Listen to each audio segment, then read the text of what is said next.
Yo, what's going on, fam? So this is going to be unit 1 in the equipment section for our group. So guys, let me break it down for you. Today, what I'm going to be talking about is the most versatile piece of equipment that you could possibly have for your home gym and even in the gym as well.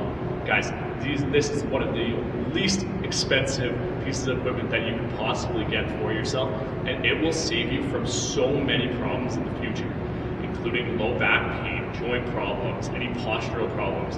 Guys, just with this one piece of equipment, which is the foam roller, you can be saving yourself from so many problems in the future, really making sure that you are actually taking care of your body and understanding when your body does need to rest and actually recover. So guys, I'm going to be taking you through a little tutorial about how to foam roll different parts of your bodies.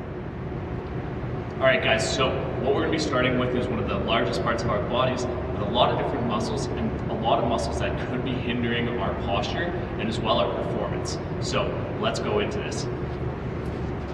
So we do want to start with it rolling just right down our back, really making sure we're getting all those nice areas all the way up to our neck. Not going too high up into the neck though. And if you do find any knots, try to sit in that spot and just roll slightly back and forth. Just holding that position, really trying to break down that knot.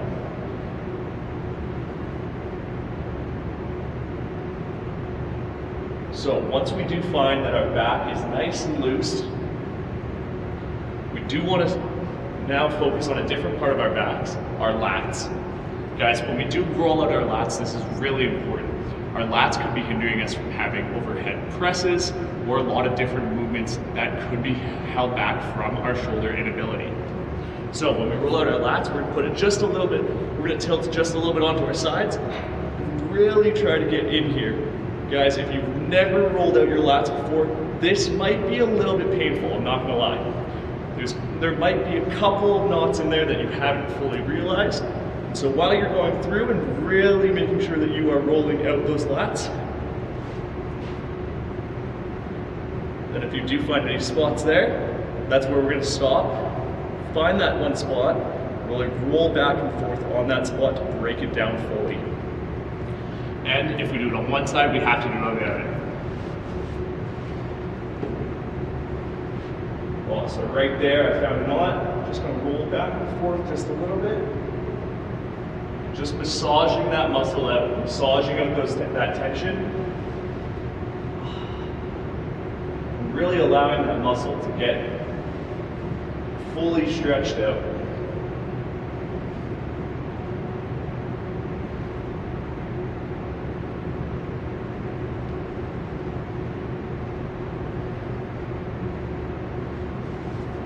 Alright, so once we've done our back and our back does feel a little bit looser, feeling a little bit better, we do want to move down our body and work into our glutes.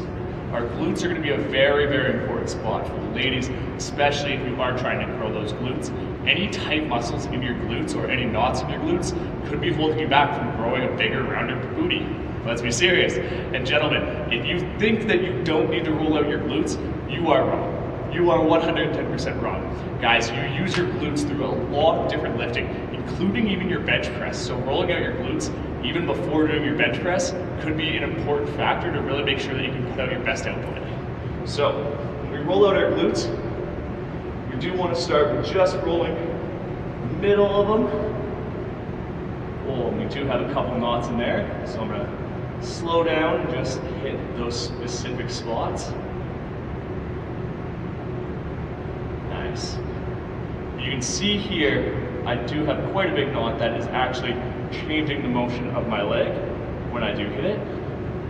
So once we do get the main heads of our glutes really worked in, we do want to slightly shift over to the side, just working on just kind of the outside of the glute on the one side. So putting all your weight onto that side, that's going to really hit your glute medius. Your glute medius is great for stability and also any lateral movements.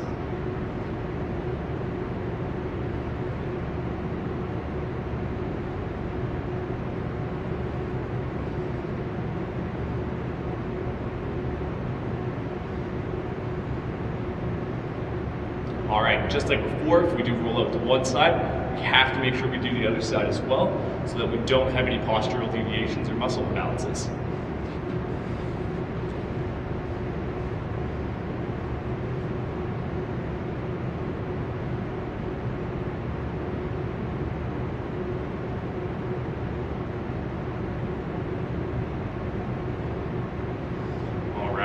Now moving down to the hamstring. So guys, if you cannot touch your toes or if you are lacking any flexibility for your deadlifts, this is going to be huge for you guys. So rolling back and forth. What I like to do is just put my heels into the ground and just rolling back and forth with different tensions here. What we will work into it a little bit more is doing single leg. So putting one leg over. This is going to give you a little bit extra stability on this side, while we can roll through this hamstring and really make sure that we are getting rid of all of the extra tension that is in there.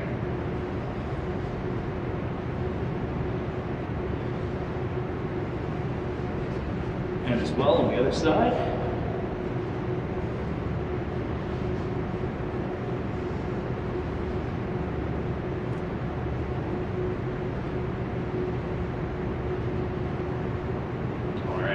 Can't forget right above our knees where our hamstrings actually do insert to the bottom of our legs. Got to make sure that we are rolling out there as well, because this can cause some great pain in that lower extremities and as well as right behind the knee.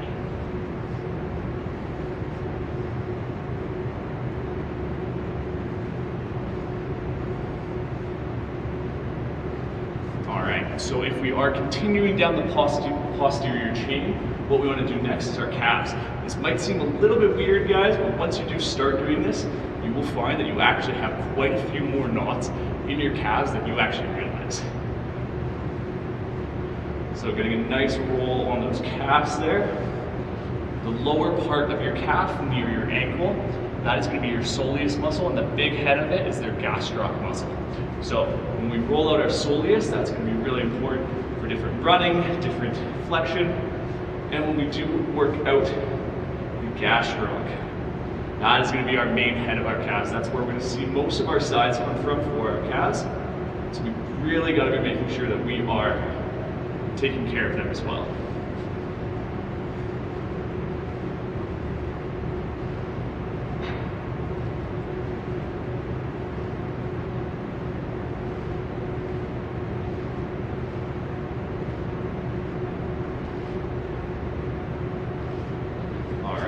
So one thing that I would like to move to before we actually do attack the front of our bodies is our IT band. So our IT band is just on the side of our legs here, and this is going to hold a lot of tension for a lot of people.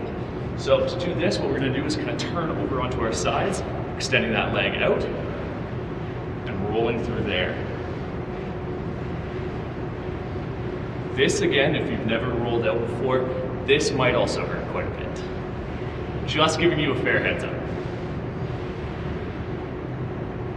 But what that pain is doing is it's releasing that tension so that we can actually work that muscle better and relieve ourselves from pain in the future.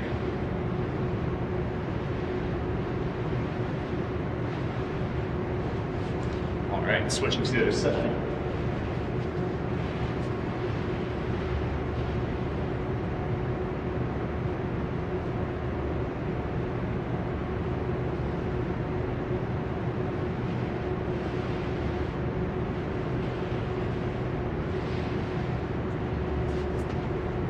So now that we have backs of our legs done, the sides of our legs done, we gotta get the tops of our legs or the fronts of our legs done as well. So we do need to also roll out our quads. Our quads are gonna be very important. So just getting a nice firm roll there. I prefer doing my quads single leg just because I can put a little bit more tension to them.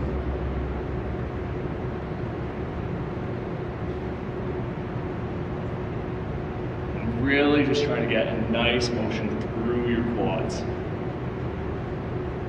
Getting up right into your hip flexors and going all the way down.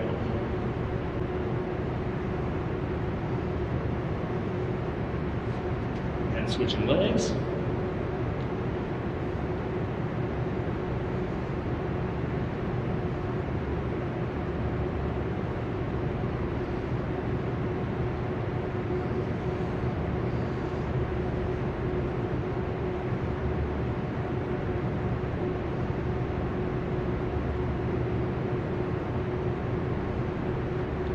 So once we're able to start feeling that quad release, that is really good. That's going to mean that we'll be able to get into deeper squats. That will mean we'll be able to do heavier lunges. We'll be able to actually move our legs up and down without any pain, without any problems or any restrictions.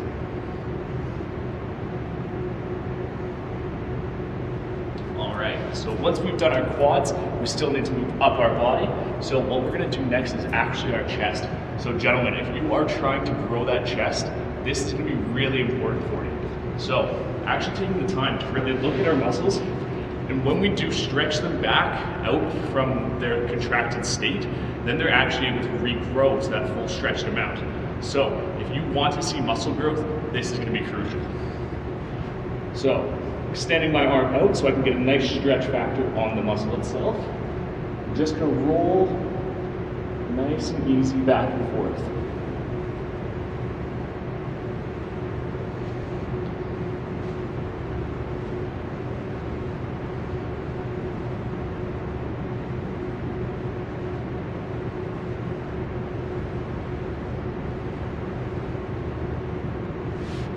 Alright, switching that to the other side as well.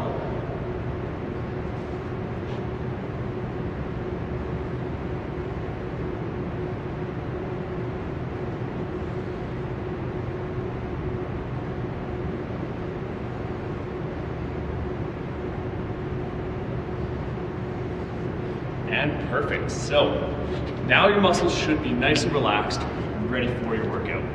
Or post-workout, ready to actually rehabilitate themselves and actually recover properly so that we can see muscle growth. So guys, when we do actually make sure that we are taking care of our bodies, like I did mention before, this is where we're going to really make sure that we are going to sustain a long, healthy life. It's going to make sure that we don't have any joint problems when we do get older, and nothing's going to arise like lower back pain or any knee problems or joint issues. So with that, I hope you guys did like the first unit.